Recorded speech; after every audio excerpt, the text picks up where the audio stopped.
Thank you, Gil. Thank you, Fernando.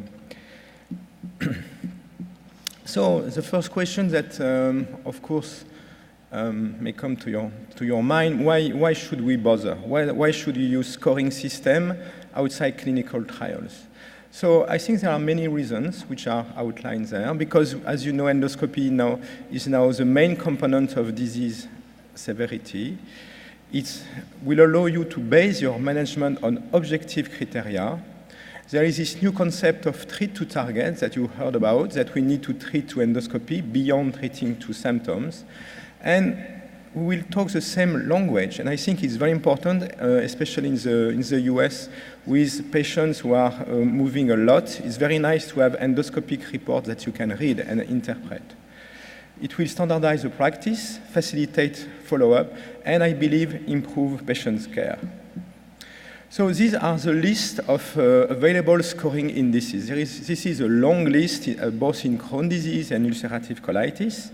But I will concentrate first in Crohn's disease on the Crohn's disease endoscopic index of severity, the CDIS. And I will spend most of my time on the simple endoscopic score for Crohn's disease, which, by the way, is the one that is used now in clinical trials. So the origin was in France, and I'm quite proud to say that. And it's amazing. It was invented by Robert Modigliani on the left-hand side and Jean-Yves Marie on the right-hand side, with a statistician of the JETED, more than, 25 years ago. So these guys were visionaries, because we are still using it now. So this is the CDIS, and of course, at first sight, it looks complicated. So the first very important point to understand is that you have to map your lesions according to 5 different segments: ileum, right colon, transverse, left colon, and rectum. Then, for each segment, you have to code 0 or 12 for presence of either deep or superficial ulcerations. The tricky part of the CDIS is that then you have to estimate the surface of ulcerations and the surface of lesions using a visual analog scale. And this was a little bit complicated to do. Then you have the total. You need to divide your total score by the number of explored segments, and you need to add some scoring if you have a stenosis. And altogether, the CDIS go from 0 to 44. The CDIS has been widely used, validated, and used in clinical trials.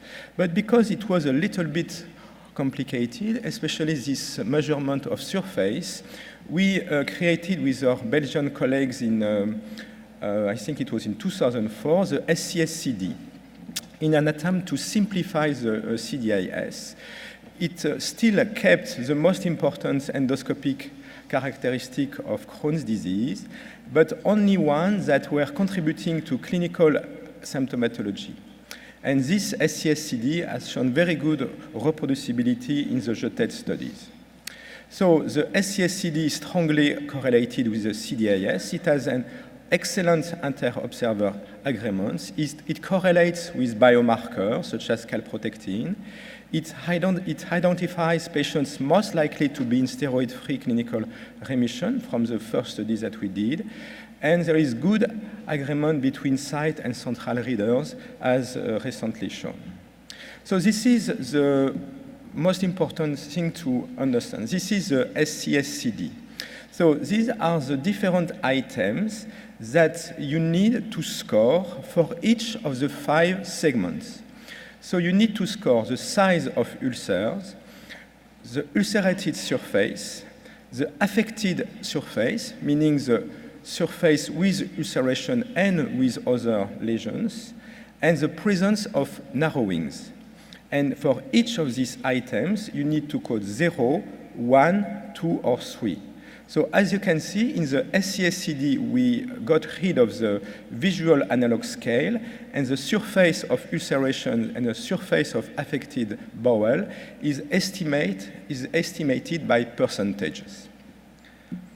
So let's start with one example, which is one patient with left colon disease only. So this is it. So I will let you show this video. Quite severe disease, as you can see.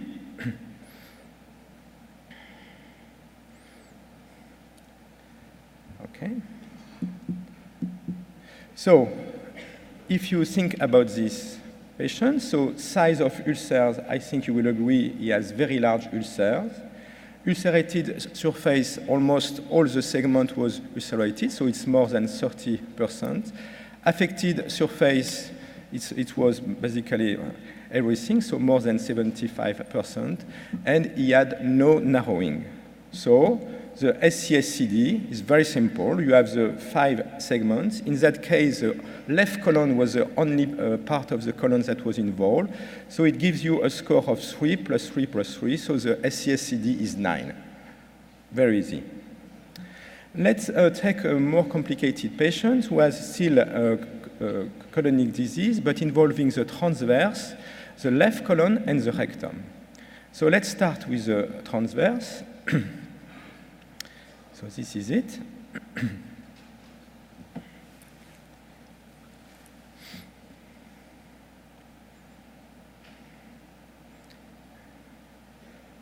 As you can see, it's pretty good, but there are some severe lesions as well.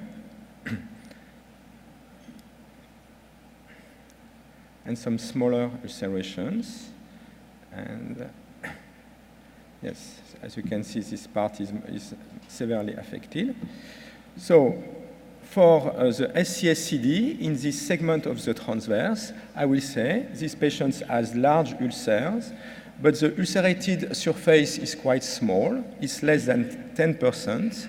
The affected surface, I think, is less than 50%, because outside of ulcer, he has some erythema, and there is no narrowing as well. So now I will score. So for the transverse, the SCSCD is so far equal to 4. Now let's go to the left colon, still the same patients.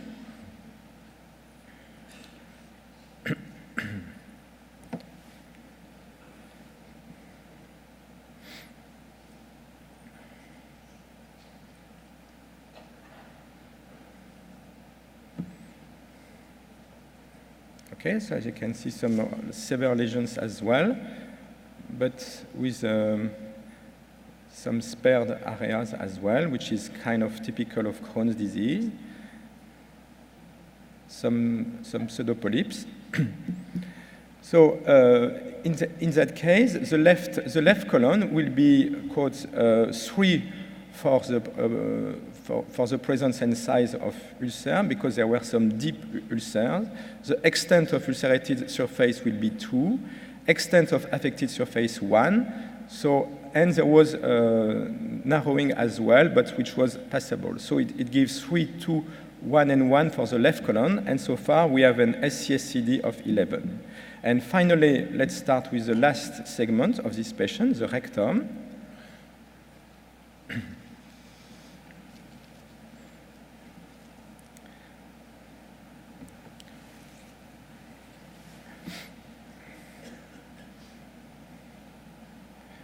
So you can either have your scale in front of you, or you should remember what you have seen during your endoscopy. I think it's easier to record each segment when you are doing the endoscopy with your nurse. So for the rectum, there were only superficial ulcers, so 1. The extent of ulcerated surface was 1 as well. But there were a lot of lesions outside ulcerations, giving a score of 3 and no narrowing. So all together, for this patient with rectum, transverse, and left colon involvement, the SCSCD is 16. So I think it's quite straightforward. As far as the definition of endoscopic severity, we consider this is not strongly validated, but most often used, that you have mild inflammation for SCSCD 3 to 6, moderate 7 to 15, and severe more than 16. The definition of endoscopic healing at SCSCD is not yet fully defined, but very often we use quite stringent criteria with a SCSCD of 0 to 2. Let's talk about now ulcerative colitis, and there are two main indices that I will talk about. The first that I'm sure you know because this is the oldest one, which is the subcomponent of the Mayo score, the Mayo Clinic Endoscopy subscore, and the newer one, which is the UCEIS, which has been created by Simon Travis in Oxford. So this is the Mayo endoscopic subscore, and I'm sure I will not spend too much time on that because I'm pretty sure you know the different lesions. So you have mild, moderate, and severe, and with the different patterns, with, for instance, moderate will be marked erythema, no vascular pattern, friability, erosions. So this is the scoring that we have used for years and years. But there are some limitations with the Mayo score. I think there is a big overlap in some patients between 1 and 2. It's not always easy to classify. There are only 4 scales, so it's not a continuous score, which poses also some problem. And the Mayo 3 score includes all patients with ulcerations. So there is no difference in the Mayo score if you have deep or superficial ulcers. And there was also a problem with the reproducibility of friability, which was then abandoned in the UCEIS, as I will show. So the UCEIS was developed by Simon Travis in 2012. It's highly correlated with the overall assessment of severity. It has shown very good intra- and inter-investigator reliability. It goes from 0 to 8, I will show, and a score more than 7 in acute UC correlates with the need for step-up treatment to infliximab or cyclo. It correlates quite well with fecal calprotectin. It strongly correlates with PRO, the patient-reported outcomes, and knowledge of the clinical details doesn't affect UCEIS. So it's very independent from the clinical data. So these are the different components of the UCEIS. So I think it's quite simple. So we got rid of the friability, and the 3 components to consider when you are scoring your patients is vascular pattern, bleeding, and erosions and ulcer. Vascular pattern may be normal. You may have patchy loss, which will give a score of 1, or fully obliterated. Bleeding, none. Mucosal, which will be some spots of blood attached to the surface, luminal mild, and luminal severe. And you have erosions and ulcers, and this is a difference with the Mayo score because we have different scoring system if you have erosions, superficial ulcers, and deep ulcers. So the score can go from 0 to 8, which is the maximal UCEIS. So let's take this example. So I will leave you trying to score this patient in your head.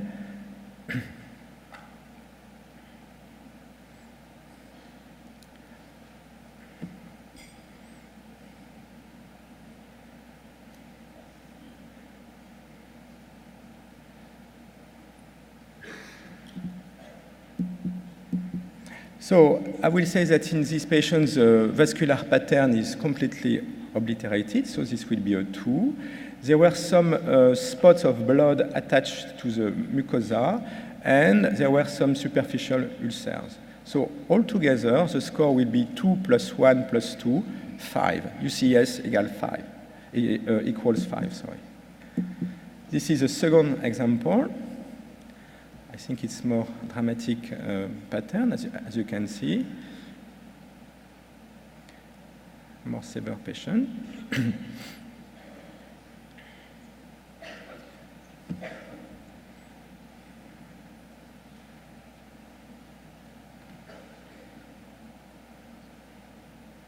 Okay, I think you have seen, so maybe I can interrupt. I think you will agree that the vascular pattern is not visible anymore, so it will be a 2. There was bleeding in the lumen that I would qualify as mild, and there were deep ulcers. So the score will be 3 plus 2 plus 2, 7. And finally, this last example, as you can see, it's very nice vascular pattern. Oh, sorry. I think it should. Okay, anyway, it doesn't go further. So, but the vascular pattern in that case was normal. There was no bleeding at all and no erosion of ulceration. So this patient has what we can call endoscopic healing with the most stringent criteria that will be a UCIS of 0. So finally, the last point that I would like to make, and which is very frequently asked, when you are scoring a patient with ulcerative colitis, should you do a rectosigmoidoscopy, or is it not enough, and should you perform a full colonoscopy? We recently looked at that using a database from a clinical trial, and here you can find the correlation between presence of disease activity. Here it was scored using the Mayo Clinic score, using either a cutoff of 2 or 1, the correlation between colonoscopy and rectosigmoidoscopy. And the good news is, as you can see from the kappa value and the correlation coefficient, it was quite good. Meaning that when you want to assess disease severity in UC, rectosigmoidoscopy is enough. What about about endoscopic healing? Using the same database, we looked at the correlation between endoscopic healing in the rectum sigmoid alone or in the full colon, using a Mayo Clinic score of less or equal to 1, or the stringent criteria Mayo Clinic score of 0. And as you can see, again, there is very nice correlation between rectosigmoidoscopy and colonoscopy, but it's even higher when we are using endoscopic score of 0. Meaning that if you find an endoscopic score of 0 in the rectum sigmoid, you can be almost certain that the rest of the colon, even if you started with a pancolonic disease, would be 0 as well. So this is it, and I would just like to acknowledge Philippe Marteau from the JETED, Simon Travis, and one of my fellows, Dr. Coté Dagneau, who helped me to put all these videos together. Thank you.